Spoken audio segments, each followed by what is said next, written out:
The reading this morning will be from 1 John chapter 2, verses 15 to 17.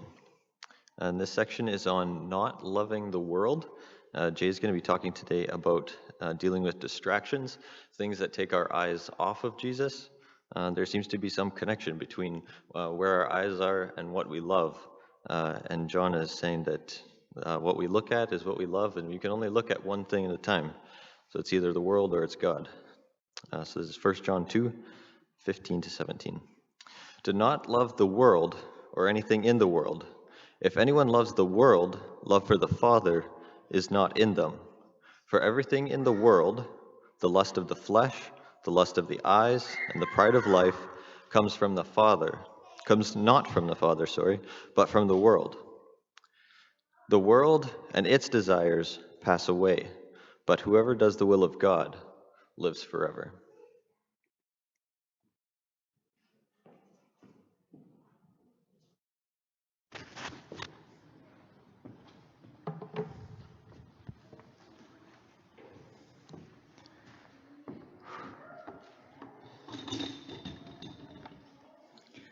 All right. Good morning, church. It's good to see you here all today. I'm going to show a picture on the screen here, and I want you guys to see if you're familiar with it, if you can relate to it, if you've been in that situation, or if you've seen it lately. Okay, you guys ready? Here we go.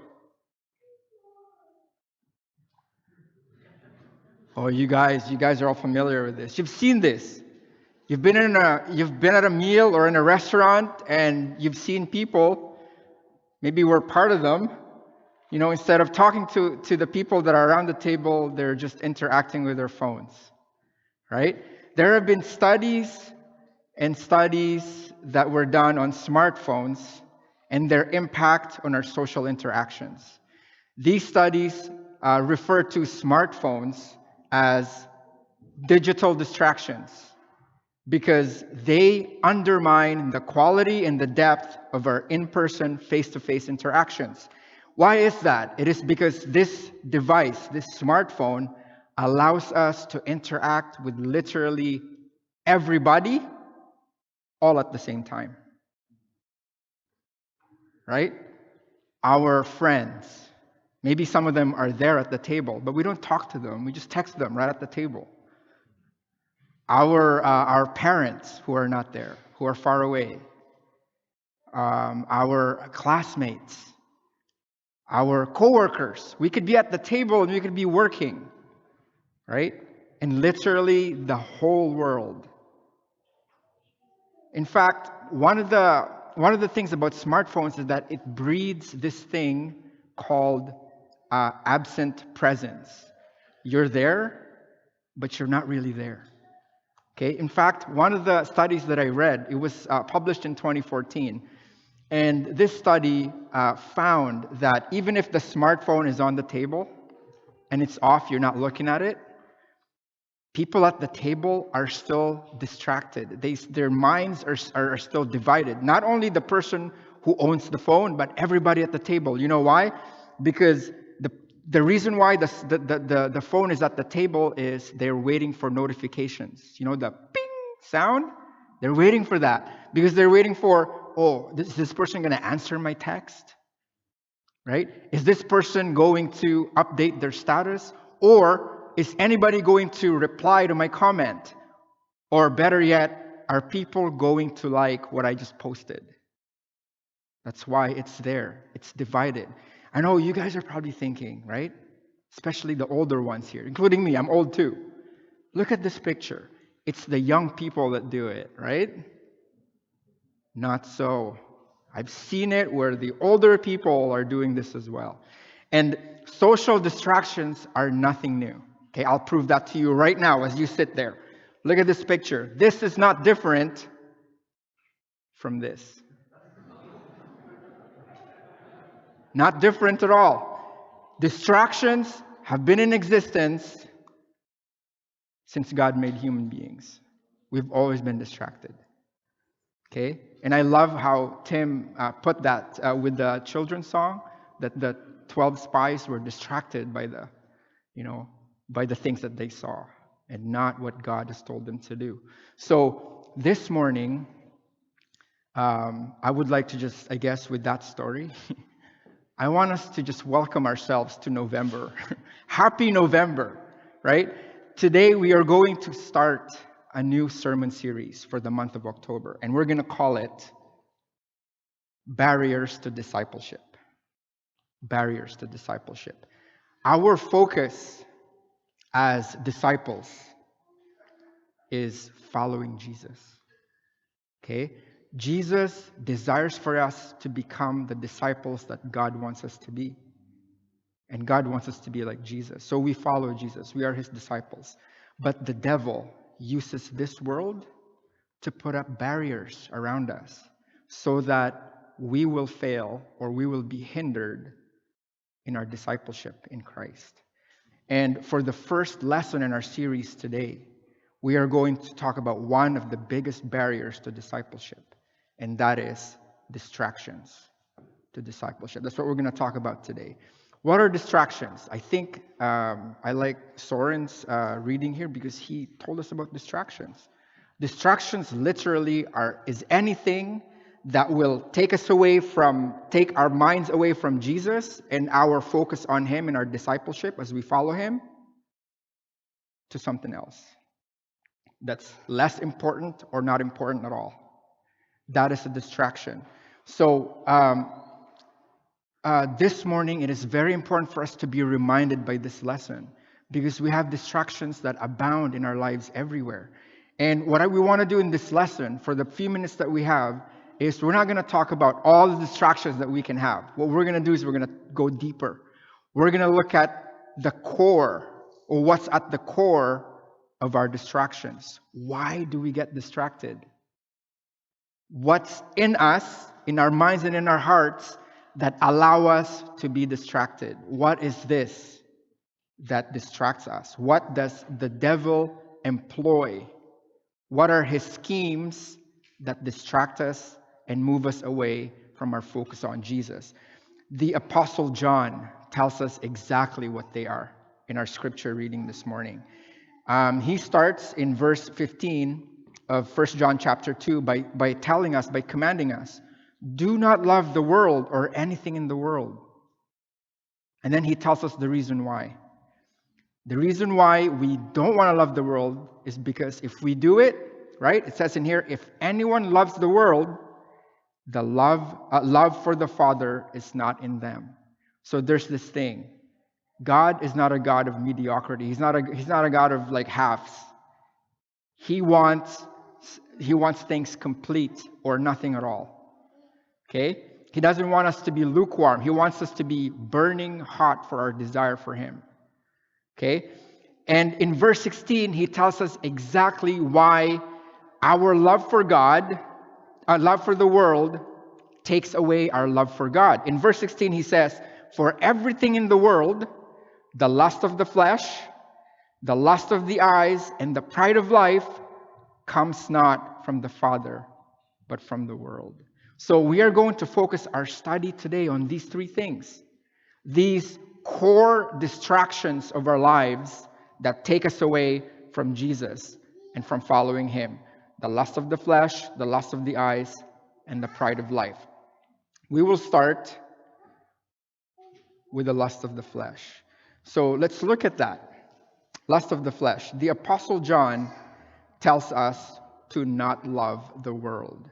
Okay? Because when we love the world, that's when we become worldly.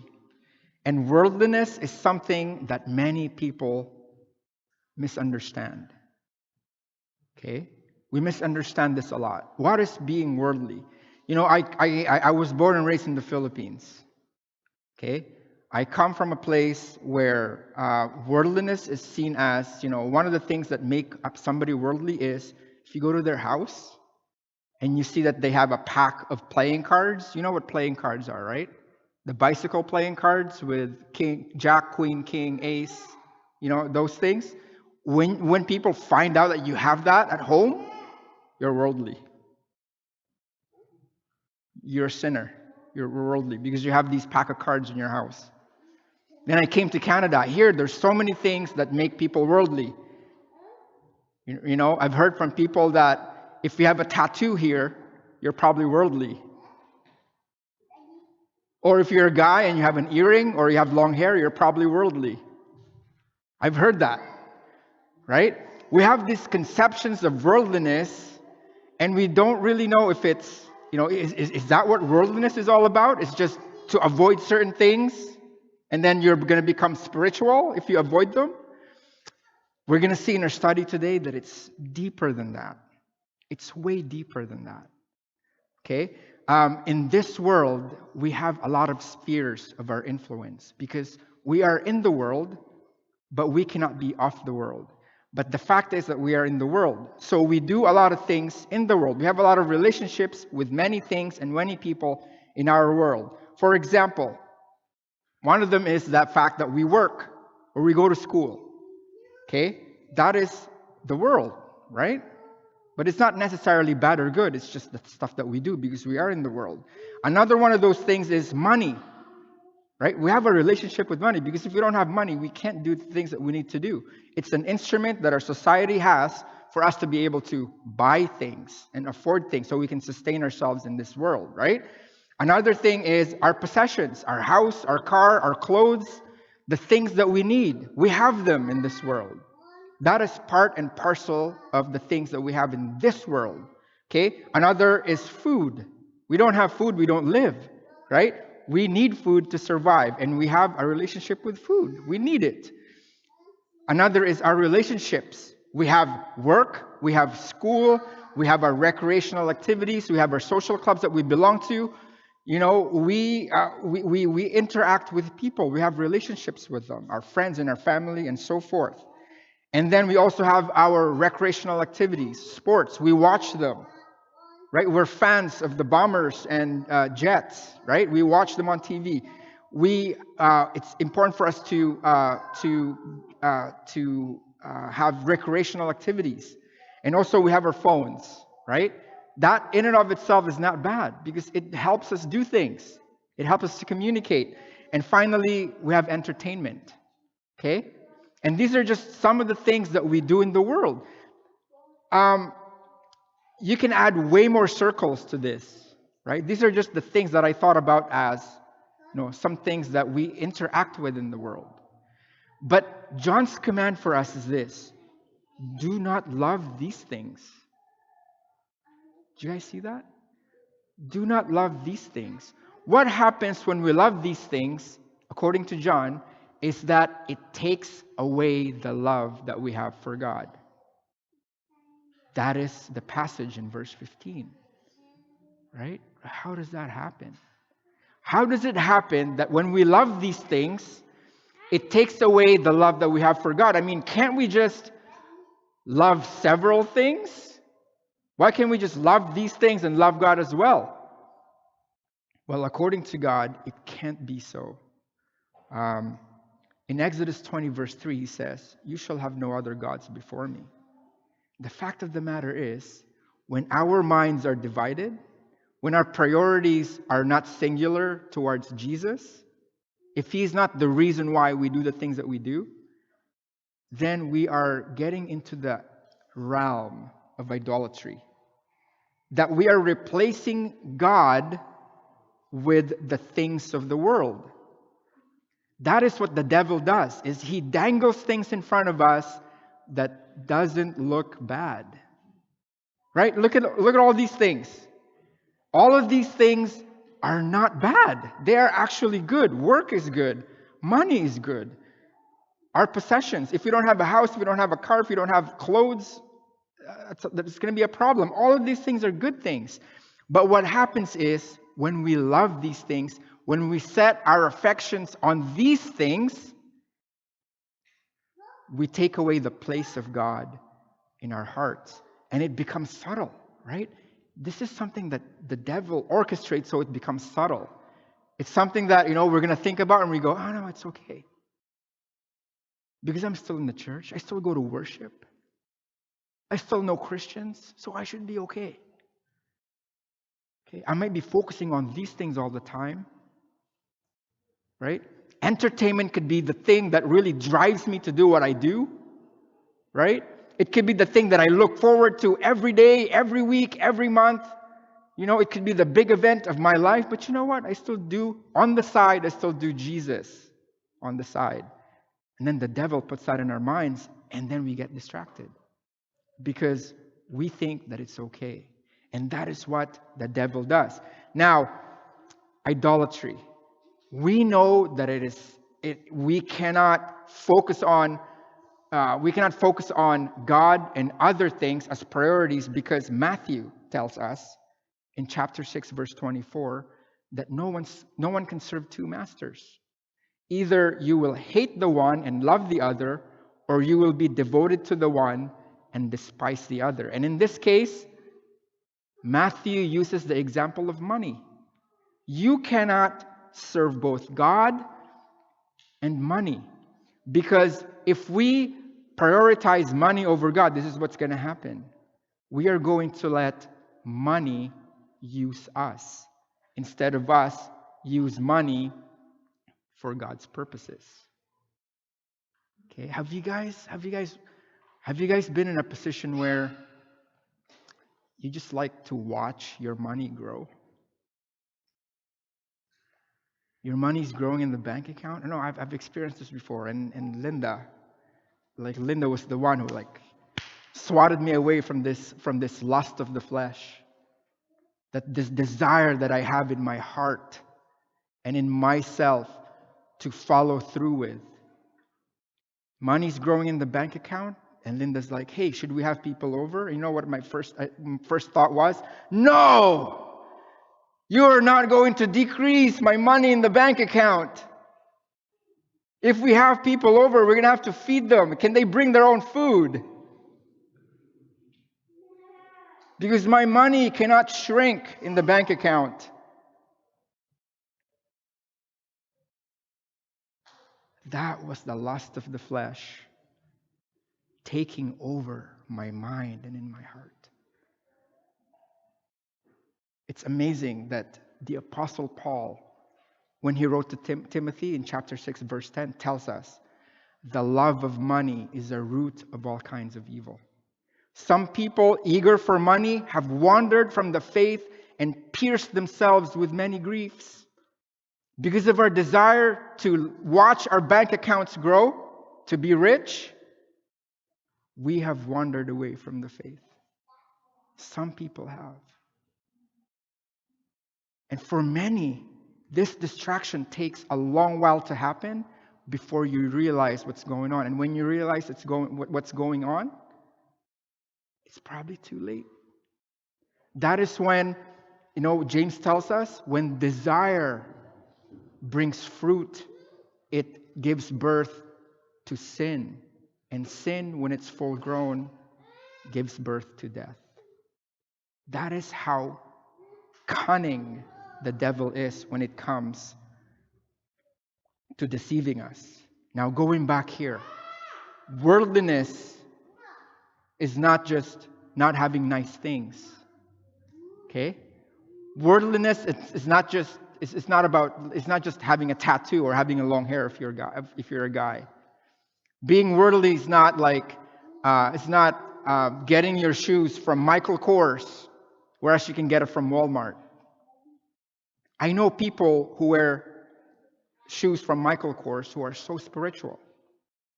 And I know people who wear shoes from Walmart who are ridden with the lust of the flesh. I was born and raised in the Philippines, and in my community, it was a poor community where people don't even have food to eat. They don't know what they're going to eat the next day. I saw the lust of the flesh alive and well in that particular context. I saw people who cannot feed their kids, but then they had the last time I was in the Philippines, they had a motorcycle that they're paying money for every month for 20, 30 years, and their kids can't eat. And they have a motorcycle that they can't even put gas in because they don't have money to buy the gas. But this motorcycle sits right by their front steps so that people can see that they have a motorcycle. And their kids are not eating. The lust of the flesh affects all of us. Worldliness affects us. It doesn't matter if you have money or if you don't have money. This is the deeper side of the distractions that we're talking about here. It affects and it comes from our hearts, the lust of the flesh. Now, how does the devil convince us to love the world? You know what he does? He uses our senses. He uses our eyes. Like I said earlier, he dangles things in front of us so to affect our lust of the eyes. The eyes are very powerful in our spiritual life. Have you experienced it when you're driving and then you're hungry? And then you see like a truck. These fast food chains, they have trucks, right? Like Tim Hortons and McDonald's. And you see this big picture of a burger on the side of a trailer, the side of a truck. And you're going, I got to go to McDonald's now. I got to go to Tim Hortons. It's so powerful. You guys don't even think about it, but it's very powerful. Right? You know what I'm talking about, yeah? It's very powerful. Now, I have one of those pictures right here. Like, Jay, you're gonna stop talking so we can go to lunch now? I gotta go to McDonald's. What is this burger? Do you guys know what that burger is? Oh yeah, Brian knows. The Big Mac right here, one of the most popular fast food burgers on the planet. The Big Mac. Look how beautiful that is. You want to eat it. But the thing with this is that the advertised picture is not the same as the actual picture. Just to prove this point, we actually went to McDonald's and bought a Big Mac. Just to tell you guys that the advertised picture is not the same as the actual picture. This is the actual picture right here. Right there. Fresh from the box. That's what it looks like. The devil dangles things in front of us, and it looks pretty. I heard, I was reading articles about this, that advertising companies, the ones that companies commission to take these pictures, they actually use things that are not food before they take pictures of this. They would use aerosol spray for the hair so that it becomes shiny. They would use motor oil for the sauces so it becomes shiny. You don't eat that thing, right? Because, for the most part, if the burger is this big, it won't fit in the box that it comes with. It's not the real thing. And that is what the devil does to us. He shows us things and says, look at this. You want this. It is going to make you feel good. It is going to fill you up. It is going to satisfy you. It is going to make your life 10,000 times better, and you would have no need for anything if you have this. And you will look cool too.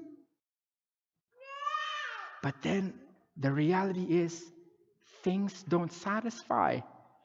We want more. The devil will tell me, hey Jay, in your bank account, if you have this much, you will be happy. And then I get that much money. And you know what I want next? Let's double that. Let's triple that. That's the study that the Forbes magazine has been doing every year since I don't know when. They would ask people, how much money is enough for you to be how much money is your ideal annual income? People that made $60,000 a year, you know what they would say? The ideal income for me is $120,000. The people that made $40,000 a year, you know what they would say? They would say the ideal amount for me is $80,000. They just doubled it. The people that had $100,000, they said it was $200,000. It brings to mind that Rolling Stone song. Do you know what I'm talking about? Rolling Stone, the young people are like, I don't know that Rolling Stone. It's not. Yeah? There you go. I was expecting Doug to tell me this. I can't get no satisfaction. And the next line is, but I try, and I try, and I try, and I try. That is the deception that the devil employs with the lust of the eyes. In many cultures, there's many ways that people capture or trap animals or hunt animals. One of these cultures is in Asia where people trap monkeys. Okay? You know what? Hold on a second. So yeah, they trap monkeys, and I'm going to talk about it more later. But the thing that they employ as well is the lust of the eyes. They understand the animals that they want to capture. So the animals are they see the traps and they don't see anything about it. They don't see anything bad about it or ominous about it. That they will just go on ahead and get it for themselves, and then the animal is trapped. Okay? Now, the thing is, with the lust of the eyes, we need to make sure that we fill our minds and our hearts and our eyes with things that are good to look at, with pure things. And we need to make sure that we remember God in everything that our eyes see. Look at this. The eye is the lamp of the body. So if your eye is healthy, your whole body will be full of light. The eyes take the body where it needs to go. The eyes are so powerful. That is why we need to make sure that our eyes see only things that are positive, that are good. Now, do you have family or friends or people that you love who just don't see the need for Christ? Do you have people in your life today that don't understand and don't find the value for anything about the church, about the faith, or about Jesus? They just don't get it. They don't understand it. And you see them do so many things that are not good for themselves and for their family. You know, we look at these people who are not Christians and who get entangled in so many bad things and make so many bad decisions. Maybe there are family members, maybe there are friends, maybe there are loved ones. But I got to tell you something. They are not our enemies. You know who the real enemy is? It's the devil. These people are just captured and trapped by the devil and his schemes. The enemy is not our friends who betrayed us. The enemy is not our in-laws who don't like us, maybe. You know, some of you guys are laughing at that. The enemy is not our neighbors who don't like us. The enemy is not the politicians in our government. You know who the enemy is? The devil. Because he deceives people. And what's going to take for these individuals to snap out of the lust of the flesh and the lust of the eyes is not us kicking them in the face and slapping them in the face and saying, you're doing it wrong. It is us making sure that we show them what God's love is through our actions. It's in relationships. It is serving them. It is showing them what God is all about. Not so much telling people or writing about them in our social media accounts. It is showing them through our example. Now, lust of the flesh and lust of the eyes. These two things are alive and well in our minds and in our hearts with the last one, with the pride of life. The pride of life gives life to the lust of the flesh and to the lust of the eyes. What is the pride of life? I'll give you an example from my own life. Do you guys remember when you first graduated high school? If you've already graduated high school, you were so gung-ho, right? How about when you graduated university? You guys are like, yes, I'm the smartest person in the world. That's how I felt when I graduated from college. I was in the military, right? The military paid for my education because I didn't have any money, and they were so gracious. They gave me an education, and they gave me a job after that.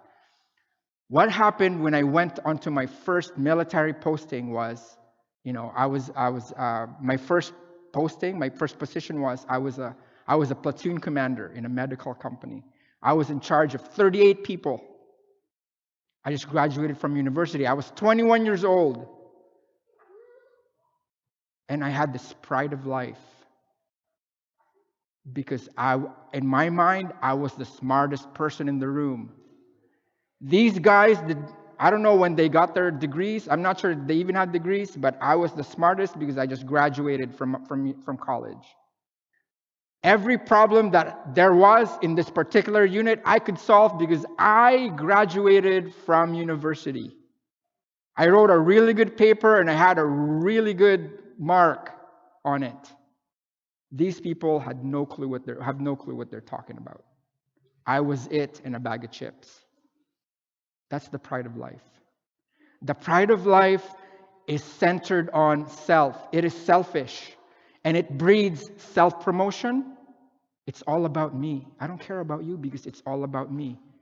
This is what I think, so what you think is useless and it's worthless and it's inconsequential. The pride of life thinks about self-reliance. I can do this. I don't need you. I can do this. And it breeds greed. It breeds arrogance. It is boastful with the things that I have achieved.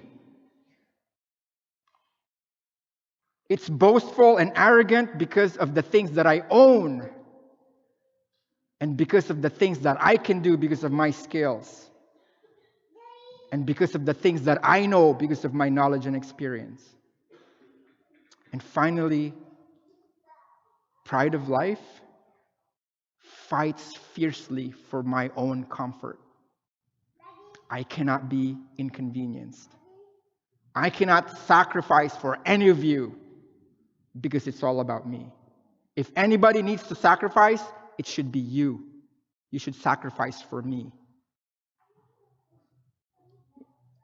Linda and I and Miles, and I think Eva was there as well, were in an online conference on Wednesday here in the building. It's a discipleship conference, and in that conference, one of the speakers said something about pride. His name is Jim Putman. He said this about pride and discipleship. He said, discipleship dies when pride is involved. Can you guys see it? Look at the yellow words.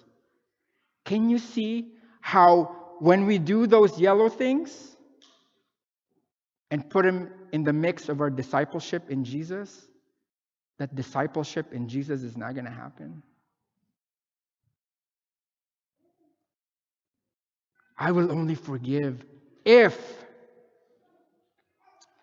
they say sorry to me.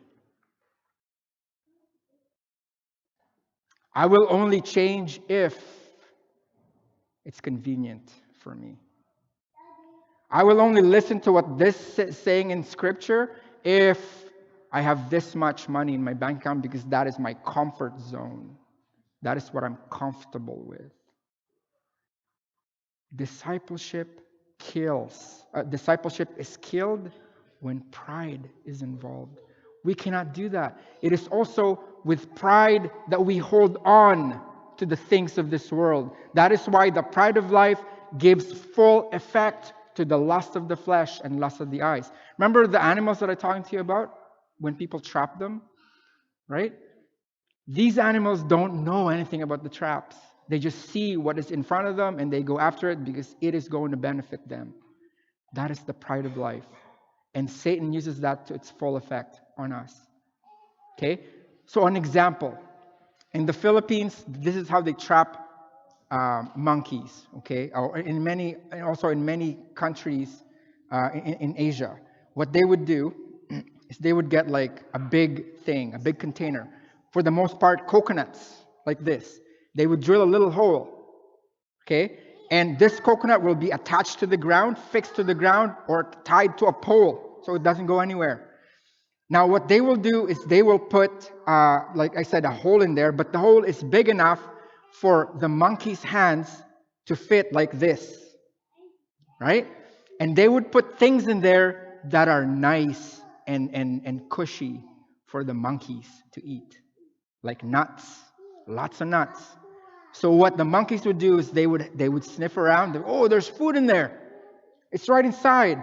And they would put their hand in there and they would grab a handful of these nuts. But the problem is the hole is small enough only for an open hand to go in.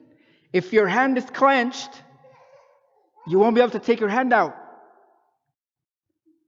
So the monkey goes in there, clenches it, and just go, oh, I can't take my hand out. You know what the monkey does? He keeps pulling. And as he keeps pulling, his hand gets tighter and tighter onto these things, not realizing that the only thing that he had to do, or he or she had to do, is let go. So what happens is this. They sit there, never letting go of the stuff in their hands. So they're trapped. Do you guys see the parallel? The question that I want to ask you is this, ask us, including me, is this. What is our monkey trap today? What distracts you? What distracts me from growing fully in my relationship with Jesus? What do I strive to do in this world? I mean, ambition is not a bad thing, but what am I ambitious for in this life? You see the things, the spheres of life that we have, what are in those areas in my life with God? What am I holding on to that's replacing Jesus in my life? What are your ambitions? Scripture tells us that this should be our ambition. Philippians 2 verse 3. Do nothing from selfish ambition or conceit, but in humility count others more significant than yourselves. Lead with humility, because the pride of life gets pushed out by humility. And then finally, the Apostle Paul, look at what he says in 2 Corinthians 5:9. This should be our ambition. This should be what we want to hold on to vigorously in our life. Therefore, we also have as our ambition, whether at home or absent, to be pleasing to Him. Our ambition needs to be centered on our discipleship, on following Jesus. So what are we saying in conclusion? Worldliness is not just a set of things that you do and all of a sudden you're not worldly anymore. It's deeper than that. It's in your heart. Remember, you could live a life of simplicity and still don't have joy in your heart.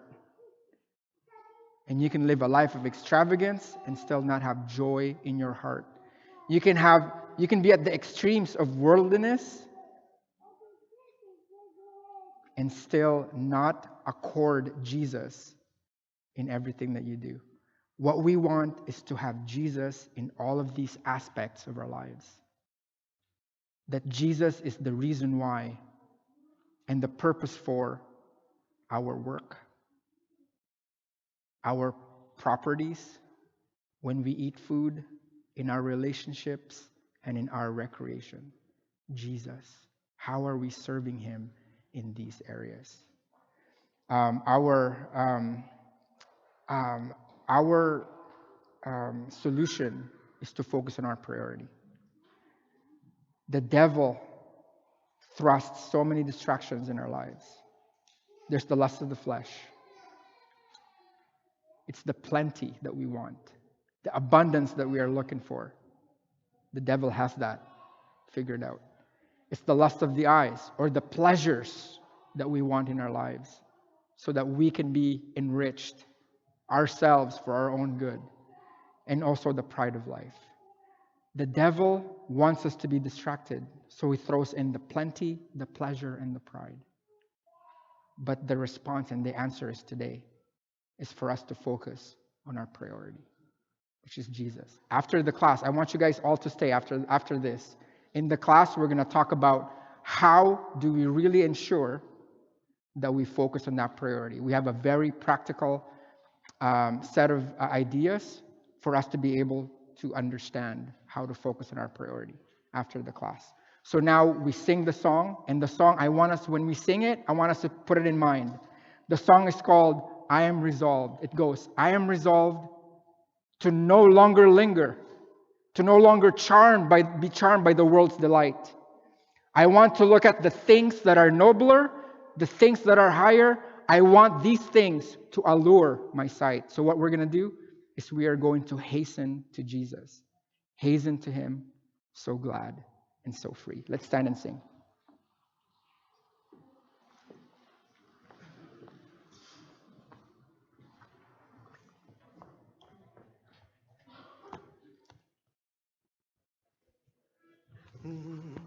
I am resolved.